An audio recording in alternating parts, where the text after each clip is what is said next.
નમસ્કાર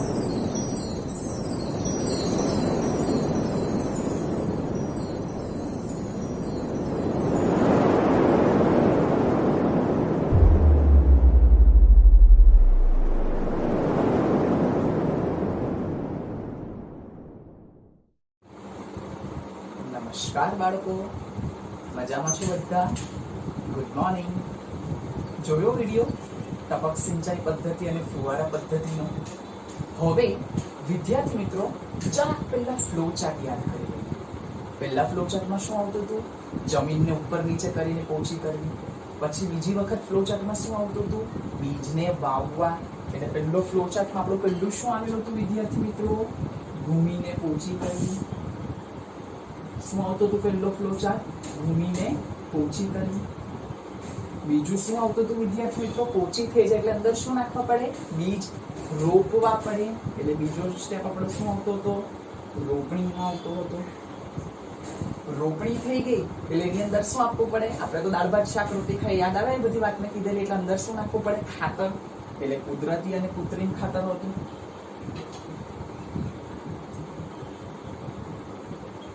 ચોથું શું આવ્યું વિદ્યાર્થી મિત્રો? કે ખાતર નખાઈ ગયું એટલે એની અંદર હવે શું આપવું પડે? આપણે પાણી. એટલે એને શું કહેવાશે? સિંચાઈ. સિંચાઈમાં આપણે જોઈ ગયા ટપક સિંચાઈ પદ્ધતિ, ફુવારા પદ્ધતિ, આધુનિક. ત્યારે પરંપરાગત કઈ હતી? મોર, રહેણ, ચેન પંપ, ઢેકલી, આ બધી જોઈ ગયા વિદ્યાર્થી મિત્રો. એટલે હવે પાંચમો સ્ટેપ યાદ કરો ફ્લો ચાર્ટમાં. શું આવતું હતું? નિંદણ. યાદ આવ્યું? મેં તમને પાઠની શરૂઆતમાં કીધું કે આખો પાઠ આ ફ્લો ચાર્ટ ઉપર છે. આ ફ્લો ચાર્ટમાં વારાફરતી આપણે એક એક વસ્તુ શીખતા ગયા. એટલે હવે આપણે કોના વિશે શીખવાના? નિંદણ વિશે શીખવાના. તો ચાલો વિદ્યાર્થી મિત્રો આપણે શરૂ કરીએ. વિદ્યાર્થી મિત્રો આપણા પાઠના બે પાત્ર, એક બુઝો અને એક પહેલી. વિદ્યાર્થી મિત્રો બુઝો અને પહેલી એક દિવસ એક ઘઉંના ખેતરની અંદર ગયા. ઘઉંના ખેતરની અંદર એ લોકોએ જોયું કે કંઈક ઘઉંના પાક સાથે બીજું પણ કંઈક ઉગી ગયેલું હતું. યાદ કરો પેલી વાત મેં તમને કીધેલી હતી કે એક ચોકલેટ હોય ને બે ચણા હોય તો વેચવી પડે, ભાઈ બહેન હોય તો એટલે ના ગમે, ભાગ પડે. તો બુઝો ને પહેલીના મગજમાં પણ આ જ વિચાર આવ્યો કે આ ખેતર છે, આ ખેતરની અંદર ઘઉંના પાક તો ઉગેલા છે પણ સાથે સાથે બીજું કંઈક પણ ઉગી ગયેલું છે. તો શું એ વસ્તુ કામની છે જે ઘઉંના પાક સાથે ઉગેલી છે? તો વિદ્યાર્થી મિત્રો આપણને બધાને ખબર જ છે કે આ ઘઉંના પાક સાથે ઉગેલી આ વસ્તુ એ કોઈ પણ રીતે આપણને ઉપયોગી થવાની નથી. એટલે શું? ખેતરમાં, કઈ જગ્યા ઉપર? ખેતરમાં મુખ્ય પાક સાથે, ખેતરમાં મુખ્ય પાક સાથે ઉગી જતી બિનજરૂરી છોડ, ખેતરમાં પાક સાથે ઉગી જતા બિનજરૂરી છોડ ને શું કહેવામાં આવે છે? નિંદણ કહેવામાં આવે છે. એટલે આજે પીડીએફ ફાઇલની અંદર પહેલો ક્વેશ્ચન કયો હશે? નિંદણ એટલે શું? તો નિંદણ એટલે શું વિદ્યાર્થી મિત્રો? મુખ્ય પાક સાથે ઉગી જતી બિનજરૂરી વસ્તુ અથવા તો બિનજરૂરી છોડ, તેને શું કહેવામાં આવે છે? નિંદણ કહેવામાં આવે છે.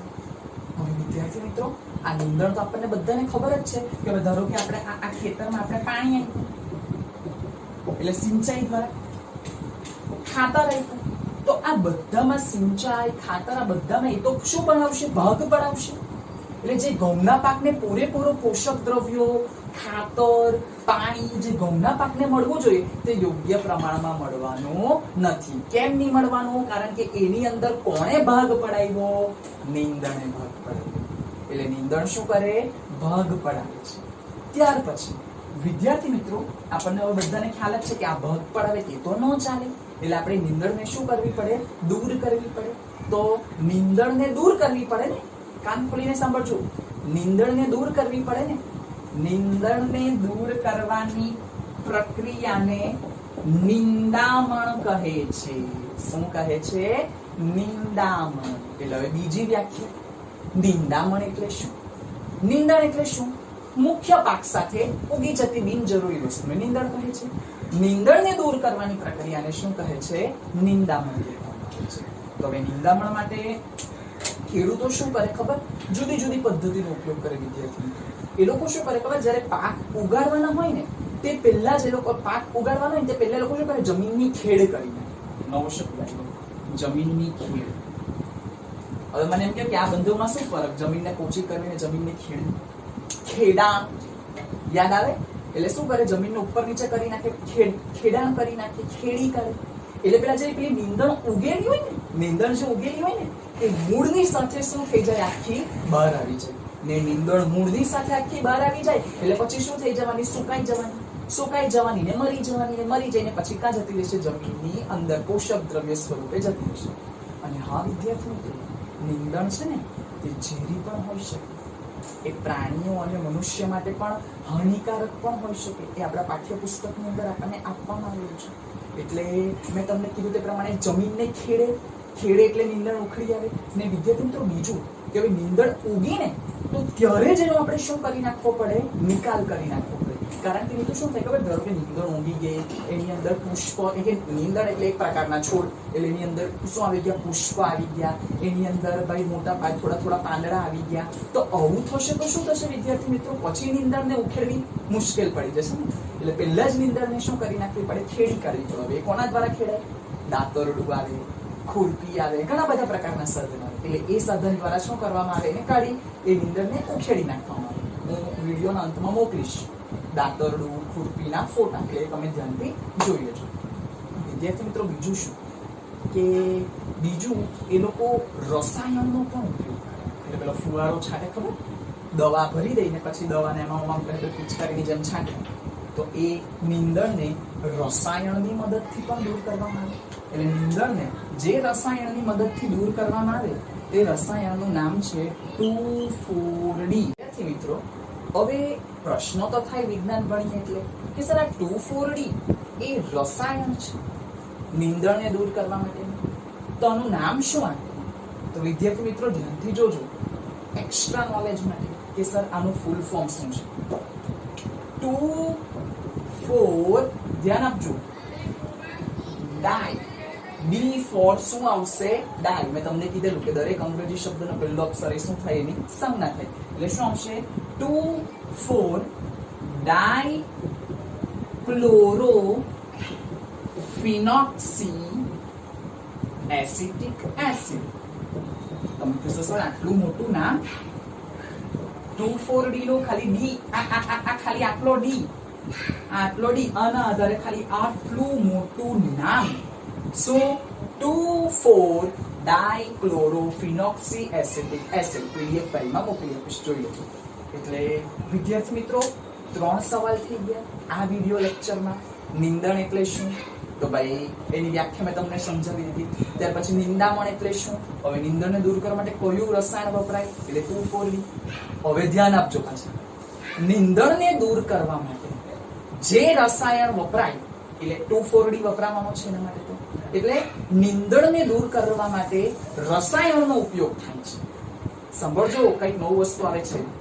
રસાયણની મદદથી જો નીંદણને દૂર કરવામાં આવે તો તેને નીંદણનાશક કહેવામાં આવે છે. શું કહેવામાં આવે છે વિદ્યાર્થી મિત્રો, નીંદણનાશક. એટલે નીંદણનાશક એટલે શું કે ભાઈ નીંદણને રસાયણની મદદથી દૂર કરવામાં આવે તો તેને શું કહેવાય, નીંદણનાશક. ખાલી નીંદણને દૂર કરવાની હોય ને તો નિંદામણ, પણ રસાયણની મદદથી જો દૂર કરવામાં આવે તો તેને શું કહેવાશે, નીંદણનાશક. હવે મગજમાં પ્રશ્ન થાય કે આને છાંટે કેવી રીતે, તો એનું યોગ્ય પ્રમાણ લઈને મિક્સ કરી નાખે પાણીમાં ને પછી એનું શું કરવામાં આવે, છંટકાવ કરવામાં આવે. તો વળી પાછું વિજ્ઞાન ભણીએ એટલે પ્રશ્ન થાય કે સર આને આપણે છાંટીએ તો પાક ઉપર એની અસર નહીં થાય, પાક ઉપર એની આડઅસર નહીં થાય. તો વિદ્યાર્થી મિત્રો પાક ઉપર પણ એની આડઅસર કોઈ પ્રકારની થવાની નથી. પણ હા, ભુજોના મગજમાં એક પ્રશ્ન આવ્યો જે તમને બતાવવામાં જોઈએ. પાઠ્યપુસ્તકની અંદર એક ખેડૂત છંટકાવ કરે છે રસાયણનો, તેનો ફોટો પણ આપેલો છે. અને બીજું વિદ્યાર્થી મિત્રો કે ભુજોના મગજમાં પ્રશ્ન થયો કે શું આ નીંદણને માણસ છાંટે તો માણસ ઉપર કઈ અસર નથી થતી? હા વિદ્યાર્થી મિત્રો, માણસ ઉપર, તેના માણસના સ્વાસ્થ્ય ઉપર, ખેડૂતના સ્વાસ્થ્ય ઉપર તેની આડ અસર થાય છે. શું કહેવા માંગુ તે સમજ પડે? પાક ઉપર આડ અસર નથી થવાની, પણ છોડ ઉપર છાંટશું એના ઉપર કોઈ આડઅસર નથી, પણ માણસ જે છાંટશે તેના ઉપર આડઅસર થશે. એટલે માણસે છાંટવું હોય તો એને શું પહેરવું પડે? પહેલા માસ્ક પહેરવું પડે, બરાબર, હાથની અંદર ગ્લોવ્સ પહેરવા પડે, એટલે એનું નાક ને મોં એને ઢંકી દેવું પડે. તો શું પેલું નીંદણ છે તો બધા સ્વાસ્થ્ય પર આડઅસર થાય નહીં. બસ આટલો જ છે નીંદણ. ધોરણ 8 ની અંદર આપણો ફ્લો ચાર્ટની અંદરનો 5મા નંબરનો ટોપિક કે શું નીંદણ એટલે શું? મુખ્ય પાક સાથે ઉગી જતી બિનજરૂરી પાકને શું કહેવાય? નીંદણ.